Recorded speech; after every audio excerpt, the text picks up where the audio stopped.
मेरा नाम है हरिया, मैं काम करता हूँ बहुत बढ़िया, खाता हूँ खाना और रोज गाता हूँ गाना। अरे यार, आज तो बहुत देर हो गई। इस खतरनाक जंगल को देखकर तो मेरे हाथ पैर ठंडे हो गए हैं। अगर मैं वक्त पर गांव नहीं पहुंचा तो मालिक बहुत नाराज हो जाएंगे। तभी हरिया को एक आवाज सुनाई देती है। सुनिए हरु जी। अरे, ये आवाज किसने दी? तभी हरिया को सामने कुछ दूर एक औरत खड़ी दिखाई देती है। अरे भाई, ये औरत अकेली इतनी रात को इस जंगल में क्या कर रही है? चलकर पूछना पड़ेगा। फिर हरिया अपनी बैलगाड़ी उस औरत के सामने लाकर रोक देता है और उससे पूछता है। अरे सुनिए, आप इतनी रात को इस खतरनाक जंगल में अकेली क्या कर रही हैं? तभी वो औरत मीठी आवाज में कहती है। अरे हरु जी, आप आ गए। मैं कब से आपका इंतजार कर रही थी।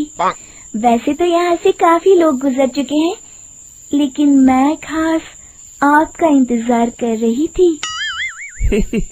अच्छा, तुम सच कह रही हो? मुझे तो यकीन नहीं हो रहा है। वो क्या है ना, आज तक किसी ने मुझसे इतने प्यार से बात नहीं की। हाँ हाँ हरु जी, मैं सच कह रही हूँ। अब देर मत करिए और जल्दी से मुझे मेरे घर तक छोड़ दीजिए। हाँ हाँ, कौन सी बड़ी बात है, अभी छोड़ देता हूँ। आप मेरे पीछे बैलगाड़ी में बैठ जाइए और मुझे रास्ता बताते चलिए। फिर वो औरत हरिया की बैलगाड़ी में बैठ जाती है और हरिया बैलगाड़ी हाँकता हुआ आगे चल पड़ता है। फिर उस औरत के बताए हुए रास्ते पर चलते चलते हरिया बैलगाड़ी लेकर एक काली गुफा के आगे आकर रुक जाता है। हरिया उस औरत से पूछता है। हाँ देवी जी, आपका घर कहाँ है? यहाँ तो एक गुफा के अलावा और कुछ नहीं है। तभी अचानक वो औरत हवा में उड़ने लगती है। देखते ही देखते उसका सुंदर रूप एक डरावनी चुड़ैल में बदल जाता है और वो जोर जोर से हंसती है। अरे तू तो एक नंबर का बेवकूफ निकला। तू तो बड़ी आसानी से मेरी बातों में आ गया।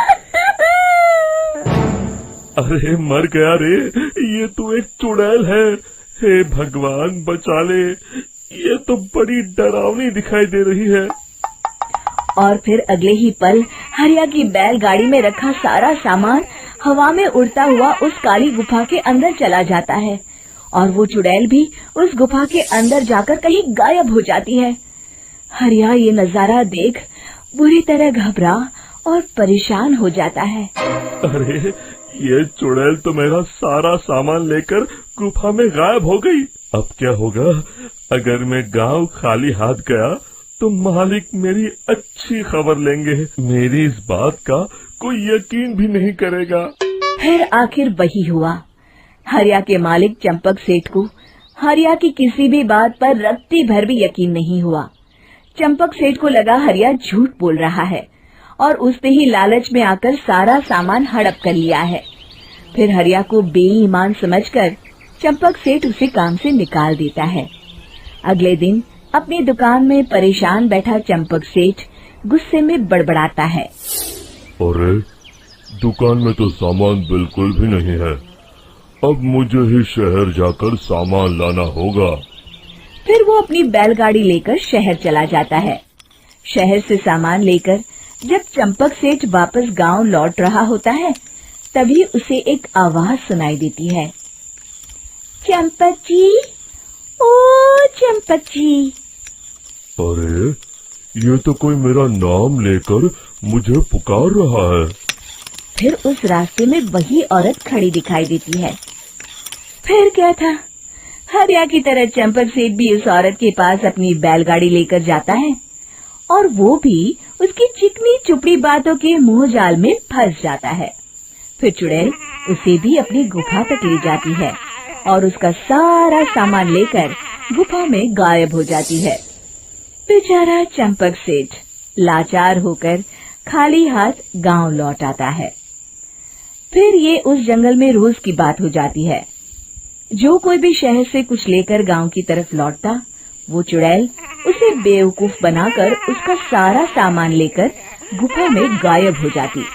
एक दिन हरिया एक लकड़हारे को उसी जंगल की तरफ जाते हुए देखता है। फिर हरिया उसे रोकते हुए कहता है, अरे भाई, क्यों अपनी मौत को दावत दे रहे हो?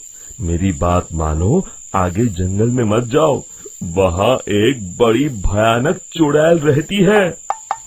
लकड़हारा हरिया की बातों को नजरअंदाज करते हुए कहता है, अरे भाई, मुझे पहले ही बहुत देर हो चुकी है, मुझे जाने दो भाई।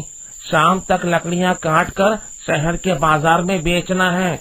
तुम अपनी ये कहानी किसी फुर्सत में बैठे इंसान को सुनाओ, मैं तो चला। इतना कहकर लकड़हारा वहाँ से आगे जंगल की तरफ चला जाता है। फिर अगले दिन गांव के मुखिया के घर के बाहर बहुत सारे लोग जमा हो जाते हैं। तभी हाथ में कुल्हाड़ी लिए खड़ा लकड़हारा कहता है, अरे मुखिया जी, अब आप ही हमें बचाइए उस जंगल वाली चुड़ैल से। हमारा सारा काम तो शहर से ही होता है। अरे मुखिया जी, उस चुड़ैल की वजह से तो मैं पूरी तरह बर्बाद हो गया हूँ। हम सबको मिलकर उस चुड़ैल का कोई इलाज करना पड़ेगा। तभी भीड़ में खड़ा बीरा कहता है, आप लोग चिंता मत करिए, कल से वो चुड़ैल किसी को नहीं लूट पाएगी। मेरे पास एक बहुत अच्छी तरकीब है। तभी चंपक सेठ उसका मजाक उड़ाते हुए कहता है, अरे तेरा नाम बीरा है तो क्या हुआ? तूने अभी उस चुड़ैल को देखा नहीं है? जाकर अपना काम कर, बड़ा आया।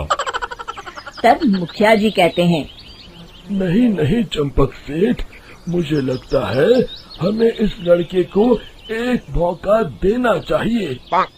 फिर सभी गांव वाले मुखिया जी की बातों से सहमत हो जाते हैं और वीरा शाम को एक बैलगाड़ी में कुछ सामान लादकर उस जंगल की ओर चल देता है। वीरा, ओ वीरा, कहाँ जा रहा है? तभी वीरा मुड़ के देखता है, वही चुड़ैल एक औरत के रूप में खड़ी है। अरे बहन जी, मैं आपको ही ढूंढ रहा था। देखिए, मैं आपके लिए क्या लाया हूँ। है? अरे वाह, तो खुद मेरे लिए इतना सामान लाया है। तू ही अकेला गांव में समझदार है। जरा देखो, मैं भी खोल के, बड़े भूख लगी है। जैसे ही चुड़ैल उस सामान पर से कपड़ा हटाती है, एक भगवान शिव की तेज रोशनी उसके अंदर मूर्ति से निकलती है और चुड़ैल अपने असली रूप में आकर जलने लगती है। अरे मैं जल रही हूँ, बचाओ! बचाओ! ओम नमः शिवाय, मर गई मैं! देखते ही देखते वो चुड़ैल राख के साथ उड़ जाती है और सभी गांव वाले भी वहां जाते हैं। शिक्षा बुराई पे सदा अच्छाई की ही जीत होती है।